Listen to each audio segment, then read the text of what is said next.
Hey, this is Isabel. Before we get started, this is your weekly plea to please consider supporting Borderline and becoming a member on Patreon. You can join at borderlinepod.com or look for Borderline on Patreon. Becoming a member gives you extra content and extra access and allows me to keep doing this and cover all the costs. A special shout out to new members Anna Milisevich and Jacqueline Walton. Thank you so much. That's it. That's all the advertising you get this week. Now on with the episode. Living here is a choice that people before me made because it makes sense, and I can make a different choice.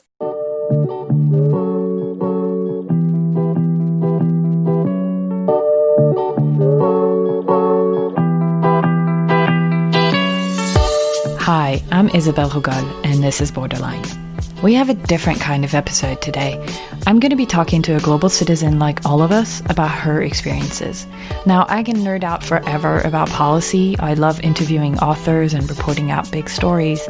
But I also love to simply chat with people about their lives, and I'm a big believer in representation. I want to show as many faces of global citizenship as I can. So in between the big stories, I'll alternate a series of life stories.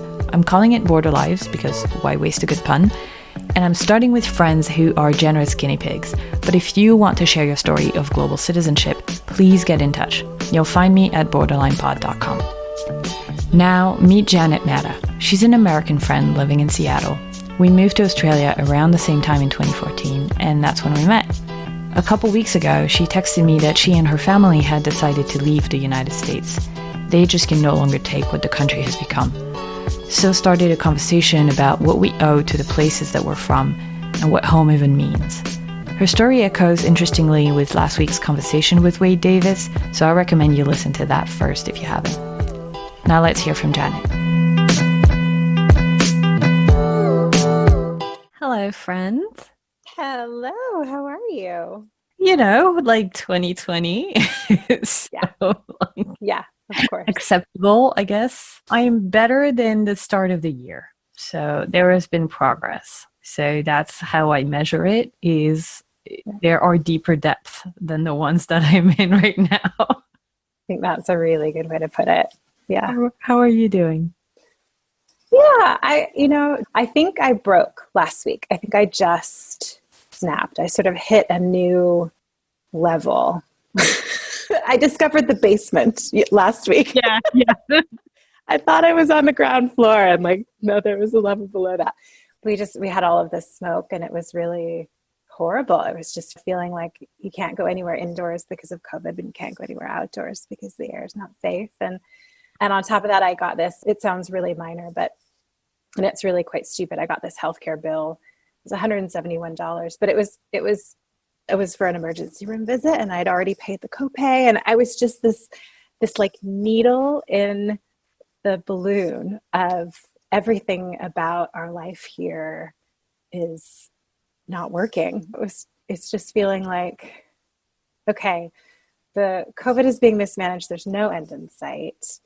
I can't go outside. Granted, that's not necessarily the government's fault, right? It's just global warming. I've got this stupid bill that is, I'm being charged interest on, is going to collections this week from the healthcare, it's just too much. I feel like I feel now like I did right before I moved to Australia. I have this sense of like, enough, I'm done. This is the time to go. That's sort of the last little thing. I didn't mean to really jump into our conversation. No, it's so great. But I mean, it's recording and you're already you're giving me gold already. So we're just gonna keep going with it. That's interesting because it sounds like what's motivating you, it's not where you're going to, it's what you're leaving from, which is one kind of motivation for global citizens to go somewhere else. Tell me more about that. Yeah, I mean, we can talk about push factors and pull factors, right? In most cases, there's a little bit of both, and one is sort of the larger influence. And I think when I originally moved to Australia, there was a pull factor. I'd had this connection to the country for a really long time. I'd always wanted to live there. I'd visited many times. And then I sort of had this golden opportunity. I found myself really free and unencumbered, and I was ready to leave my job. And that was the moment to jump and go to Australia. This time feels very different. I'll go anywhere. It feels much more like this isn't home. I feel like a stranger in my own country in a way that I've never felt this profoundly before. And it's just time to leave. Wow. That's super powerful. I was wondering about that because, as you know, my last episode was kind of about what's going on with America, and I'm feeling it in one particular way. As someone who loves America, but it's not my home. It's one of my homes because I've got a few, but it's not the home. And so I wonder what it feels like to be American right now. Yeah, I think it's an interesting question for me because I've always had a multi-identity as an American. I lived in Germany as a child for 3 years. My family is very international. My mom has 3 passports. My grandparents immigrated to the US from Australia and the UK. And I think I was raised with this sense of global participation. And my family chose this country because it made sense for them at the time. I don't have a particularly strong sense of loyalty as an American, but at the same time, I think much like many people who have a national identity or a strong national identity of any kind, anytime I go away, I'm very acutely aware of the fact that I don't belong in my new country either. So I went to university in Canada, and I remember feeling really surprised by the fact that many of my peers who are Canadian, were sort of taking these little jabs at me for being American. I've never been used to that before. I'd never really experienced that. And then moving to Australia and living in Australia, I was at least prepared for that a little bit more. But, you're an outsider living overseas as an American. So I think there's this kind of combined sense of, for me, feeling a lot of sadness and grief, really, over what's happened here and the way I feel about living here, what my home has become, and the fact that I don't feel like I can raise children here, and that this is my past, but it's not my future. There's grief around that, but there's also quite a natural sense for me of recognizing that I have the whole world, and that living here is a choice that people before me made because it makes sense, and I can make a different choice. That's really powerful. I'm struck that you were telling me that, I don't know if I really qualify as a global citizen for your thing. I've only been in Australia for a few years, which I guess we should say to listeners is where we met. You actually have an incredible global background, which I'd forgotten about, just like all the roots of your family. And that's interesting, that idea that being American in a way is a choice that somebody else made for you, and you get to make a different choice now. Not that the thing is, when you live somewhere else, you're always going to be American. And in a way, even if you gave up that passport, which some people choose to do, it's still your culture, right? Yeah, I think that's really, it's an interesting thing as an expat, or as a person who has lived in multiple countries, and you'll certainly, I'm sure, feel this too. You sort of carry this rooted identity with you wherever you go, or this base identity with you. But the fact that it doesn't fully fit you when you live there, it also doesn't fully translate to where you go next. I think is both a blessing and a curse. Maybe you sort of carry this identity with you wherever you go.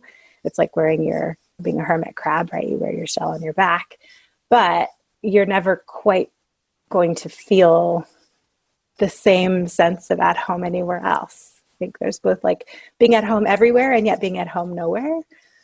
Sort of the paradox, I think, of being a global citizen or being a person who moves between countries and feels like they need to leave their home or want to leave their home for some reason. Mm-hmm. And for you, so you lived in Germany. How old were you? We moved over there when I was 5 years old. and we moved back when I was 8. So we spent 3 years. My dad was a civilian working for the US Navy on a military base in Munich. And so we lived there for 3 years. My parents just took the opportunity to spend some time abroad. Then we moved back to the US, and I lived there until I went away to university. And when I was making choices about university, I knew I wanted to leave Washington State, where I'm from. And my grandmother's brother had been a professor at Queen's University in Ontario, and suggested to me, not necessarily Queen's, where I actually ended up going, but said, look at the schools in Canada because they're sort of a hidden gem, much less expensive to attend, even for international students, really high quality education, relatively close to home. And so I toured several and applied to several and ultimately chose to go to Queen's and spent 4 years in Canada. So I'm interested in those early years in Germany because in a way you talked about how you don't really you fully fit in the US anymore, but you also will never fit wherever you go. And I think that's the curse of, and the blessing, but sometimes really the curse of the global citizen, right? Is there's no single identity that really can carry you anymore.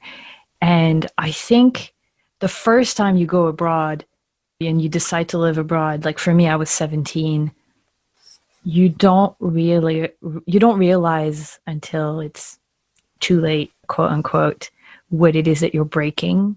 But in a way, when you leave as a child, that decision is made for you anyway, right? I wonder how you think about that now that you're thinking about moving and you have two beautiful boys who are, I think they're like 2 under 2, which is a handful. Hats off. So yeah, how you think about making that choice for them now? Yeah, that's occurred to me. I've often thought, this is part of my sadness, I think, about knowing that we will leave, is where will my children's identity rest? Where will they feel that they're from? And I don't know the answer to that question. It's very possible that they will feel that they're from Seattle, from Washington State, that they are inherently American, that there's something about them that is American. But it's also possible that they will carry that passport and know nothing about what it is to be American, because we'll be moving when they're 2 or 3 years old, the older one, and the younger one will be under 2 years old, and they won't remember living here. So in some ways I can release myself from guilt or stress or anxiety about what they will feel, because I truly don't know what that will be. And my intention is to be able to give them a home that is safe and holds their future and exposes them to amazing new opportunities. We've talked a lot about choosing a location where they can feel part of the world and not just part of one country, where they have opportunities to attend university overseas, in other places, or work internationally, and being able to give them that. We certainly couldn't do that here. I don't think we could adequately provide them with those opportunities in a way that we could if we moved elsewhere. And that may end up being part of their identity core. We'll see. Yeah, I guess that's a journey they'll have to make themselves. Right. Yeah, I think I look back on my parents' decision to move us overseas, even for a short period of time, as a huge gift, because it just showed me what was possible. It showed me, and I've been kind of forever raised with this sense of you can live anywhere. That's a privilege that I have for sure, based on the means that we have. But also it's a psychological mindset, I think. And that was a result of having lived abroad as a child. Mm. How does your husband think about this? Has he lived abroad, or is this brand new to him? This is brand new to him. He loves to travel. He and I went to Europe together before we were married, and New Zealand together. And he's been many places. But this is a much scarier proposition for him. I think it comes really easily for me to say, well, this is no longer working, where I'm happy to just go find another place to live. For him, I think he worries a lot about losing his roots. Family is here, friends are here, and I think he feels a bit more apprehensive about the changes that will come to life living overseas. That said, and also I think he's a bit more risk averse than I am. I think I'm a bit more willing to jump into something with both feet. But I think he also, especially since we've had children, he feels very strongly motivated by the idea of giving them a better life and being able to give them options and give them choices. And we know that we can do that. And he knows that we can do that if we move. Yeah, which has been the motivation of immigrants for generations, right? I think we just never really pictured it as coming from, comfortable white Americans. I think that's a great irony in many ways, right? I mean, I am quite literally the product of immigrants. It's my mom's side of the family that's most international, that have come here most recently. But my dad's side of the family is Slovak, and so my great grandparents immigrated from Slovakia, absolutely to find a better life, to get jobs in the coal mines and be part of the industrialization of America. And it's so ironic that just a couple of generations later, first of all, the coal jobs are all completely gone. The area of Pennsylvania that they migrated to is tremendously economically depressed. And here we are saying that America no longer serves us, and looking back to many of the countries in Europe where they came from as potentially a place where we could offer our children a better life. It's really quite interesting. In some ways it's sad, but in some ways it's also sort of just a natural cycle, isn't it? I think we move for opportunities for ourselves and for opportunities for our children. But if the place that you've moved to is no longer serving you and what you need in order to have a good life, then it makes sense to look elsewhere, I think.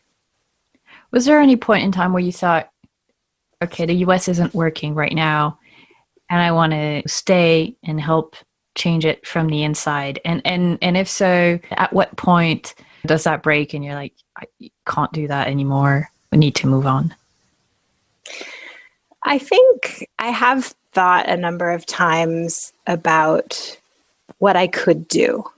And I think at this stage, what I struggle with in terms of the impact that I could have is knowing that I have children and knowing that my personality and how I like to be involved in my community or in politics, the biggest way that I can realistically be involved is by voting and potentially by being active in my community.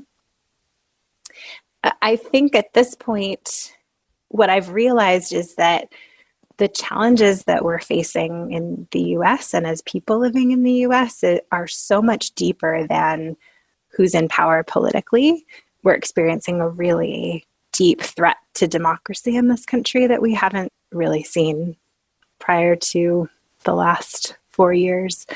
And there's much more there that needs to be changed that I don't have a lot of power over changing. And I have a lot of just deep respect for my peers and colleagues who are able to give it their all and dedicate their careers or their lives to making change for this country. But I personally don't feel like there's enough that I could do to make it worthwhile to dedicate that amount of time or energy to change. My husband had often joked a couple of years ago about how we should move, but we should move to North Carolina because our votes would count more there as liberal voters, and we'd have more of an opportunity to influence our neighbors rather than living in liberal Seattle where, I mean, our votes matter, of course, but not to the degree that they would if we were a minority in a very conservative state.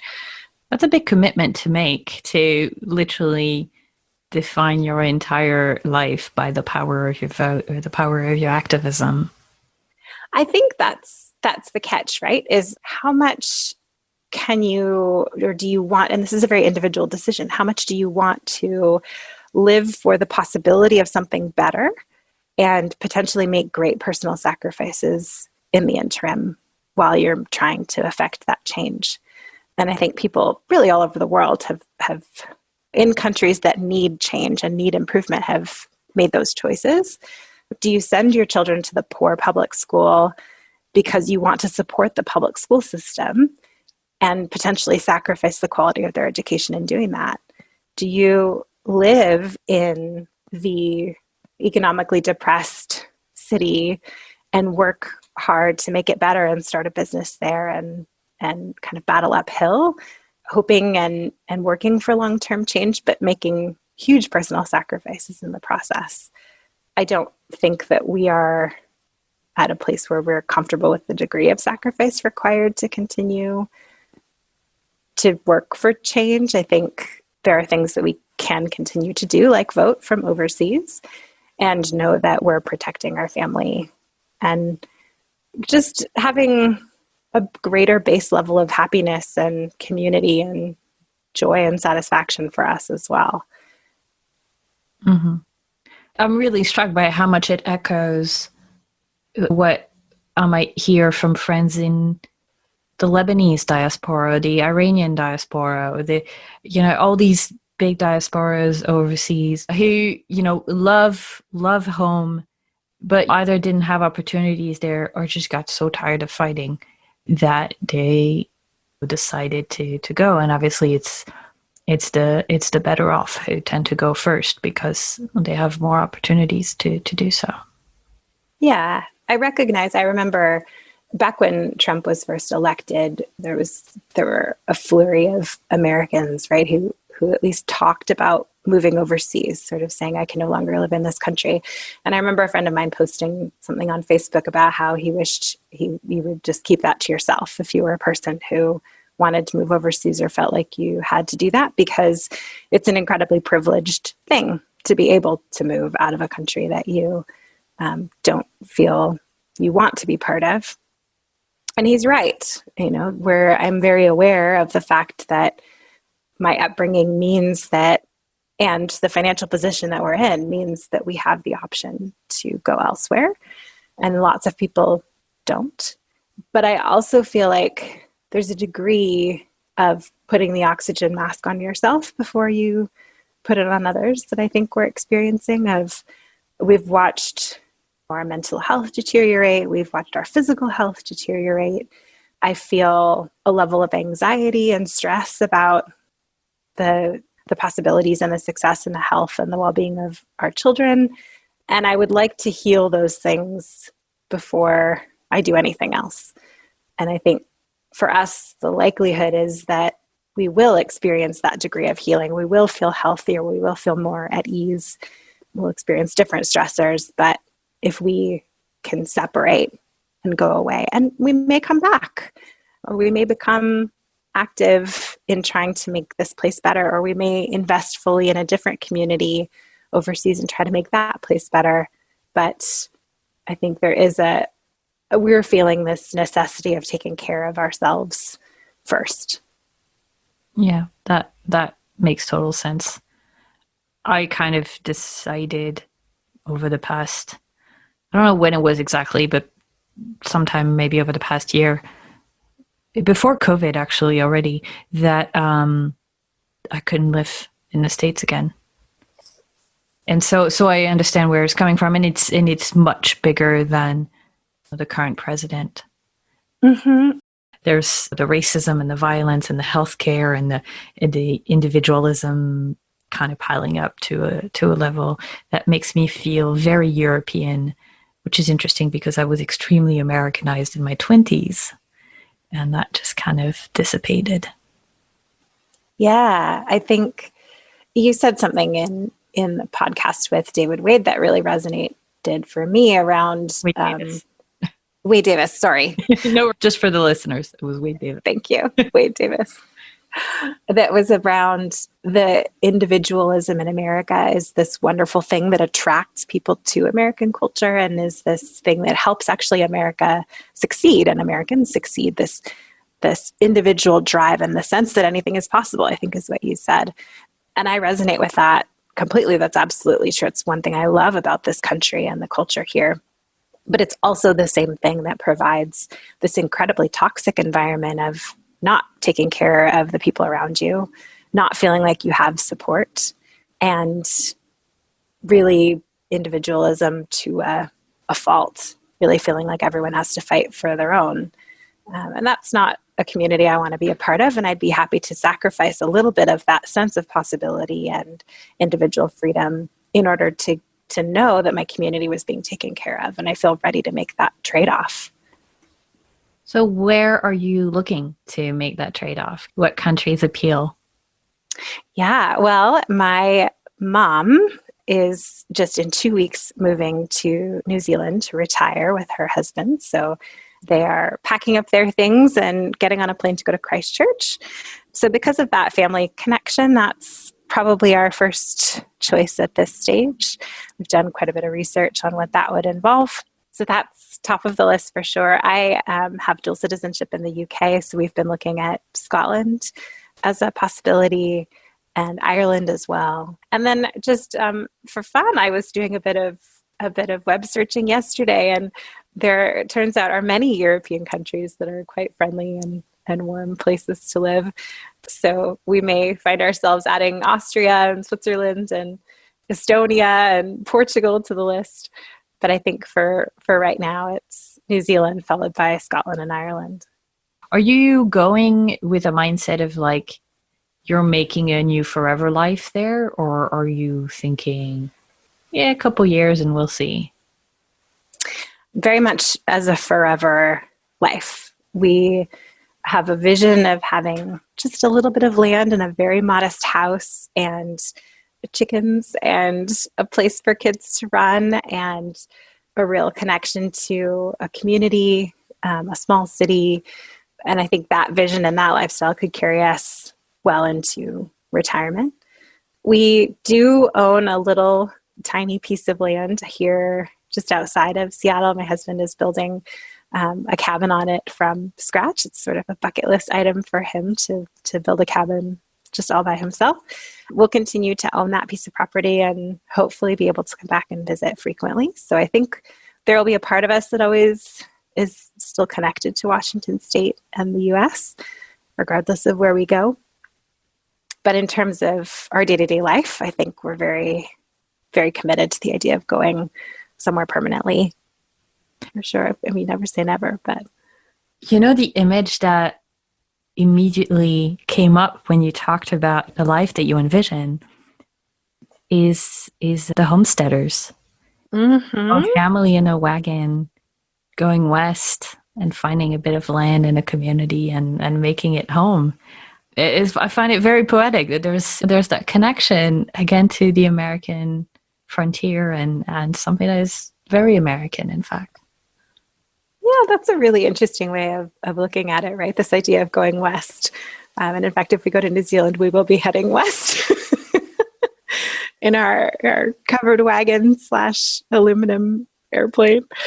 Yeah, I think what's so interesting is the contrasts in American culture, right? Like we are this culture of individualism and hard driving, kind of pull yourself up by your bootstraps, every person for themselves. But we're also a land of immigrants, a land of people who are opportunists, who have inherently come from somewhere else, who have been flexible and risk-taking and have made a new life for themselves without loyalty to a previous country or home.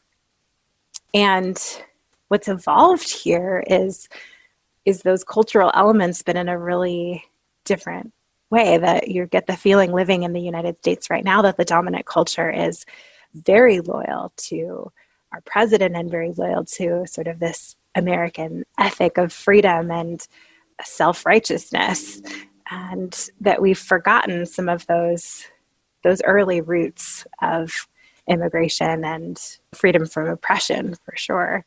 But in a way, it's sort of just those things taken to an extreme. Like the roots of all that culture is still there. And so maybe it's interesting to think about being an American, leaving America as actually a very American thing to do, to leave America. It's not only an American that would think to do that, but I think there is something about the American culture that teaches us or shows us that there's this possibility of doing something different. I think that's a good note to end on. Yeah, I think it is. I think you're just continuing a very different kind of, what is it they call it? Manifest destiny. Yeah. The less racist and colonialist version of that, if that exists. So I wish you and your boys, the grown one and the two little ones, all the best in this adventure. I think you're going to thrive. Thank you. I really appreciate hearing that. It just feels like the right thing to do. I remember people asking me when I moved to Australia, are you excited? And if you were to ask me today, are you excited for your move? I would say the same thing I said then. And that is, excitement isn't really the right word. I feel sort of duty bound. This is something I have to do. It's something I am looking forward to in many ways, but I'm also sad that I have to do it. But I'm more driven by this sense of this is a necessity. It's not something I'm doing for fun. Is it the duty to yourself, to your kids? Like, who's the duty to? I think to myself and my children, for sure. I believe really strongly in it's important to live authentically. And if you feel like you're not living in accordance with your values, you should change that. And I am not living the life that we have here is not in alignment with the things that we value. We value community and equity and support. And we can certainly demonstrate those things in our own life, but we're not surrounded by those things. We're fighting an uphill battle on that. We value good education and health. And so I think there's that side of the duty to myself. I have to change the thing that isn't right for me. But also to my kids, I know that statistically speaking, they're more likely to be anxious, depressed, overweight here than they are anywhere else in the places that we're considering moving to. And so it feels like setting them up for success if we choose a different option. Thank you so much for opening up and things that are very personal. I think I'm just going to publish this. I'm not going to cut a minute of it. I'm just going to hit publish. It's going to be an easy episode. So, oh, good. Well, yeah, I love talking about, you and I could talk about this stuff for hours and hours and hours, right? And in fact, we did, but I think you have enough. Janet is continuing a long American tradition, starting over somewhere new, not just for herself, but for the next generation. She also illustrates that the choices of previous generations don't have to bind us. Our own children, or their children, might continue the journey, go west again, until perhaps they find themselves in the very home that their ancestors left in their name. I want to thank Janet Matta for sharing a very personal perspective. If you do have stories of global citizenship to share, please get in touch at borderlinepod.com. Oh, guess what? I've launched a second podcast. It's actually a French version of Borderline. About a quarter of you listening are from my first home, from France, and so I wanted to have something for you and to get a chance to speak French a little bit. I'll be publishing translated and edited versions of the conversations that we have here on Borderline, but also content that is exclusive to the French version.